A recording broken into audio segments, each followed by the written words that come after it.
Bongaon block অফিসের 2 জন সরকারি কর্মচারীর বিরুদ্ধে আবাসে যারা অযোগ্য তাদের নাম তুলে দেওয়ার অভিযোগ হয়েছে থানায়, কি বলবেন এই বিষয়ে? দেখুন, এটা তো দীর্ঘদিনই পশ্চিমবঙ্গের একটা কালচার। ভারতীয় জনতা পার্টি এটা নিয়ে দীর্ঘদিন প্রতিবাদ করেছে, এখন আমরা করছি প্রতিবাদ। যে দুজনকে আধিকারিককে বিডিও অফিসের এফআইআর হয়েছে, কর্মচারী এফআইআর করেছে, এরা দেখুন এদের পিছনে তৃণমূলের মাথা রয়েছে। আর তৃণমূলের নেতা নেত্রী ছাড়া এ দুর্নীতি সম্ভবই না। তৃণমূল আর দুর্নীতি দুটো সমার্থক শব্দ।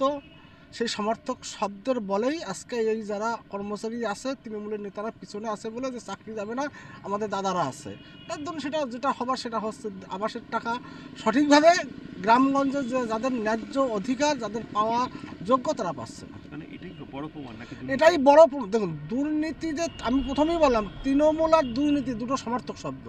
মানে দুর্নীতি না থাকলে সেখানে তৃণমূল তো যে কোনো প্রকল্প হোক না, সেখানে দুর্নীতি হবেই। সেটা আমরা বারবার প্রতিবাদ করেছি, বারবার আমরা বলেছি, সেটা আবার প্রমাণিত হলো। ভিডিও যেহেতু এফআইআর করে সেটা আবার প্রমাণিত হলো। Thank you.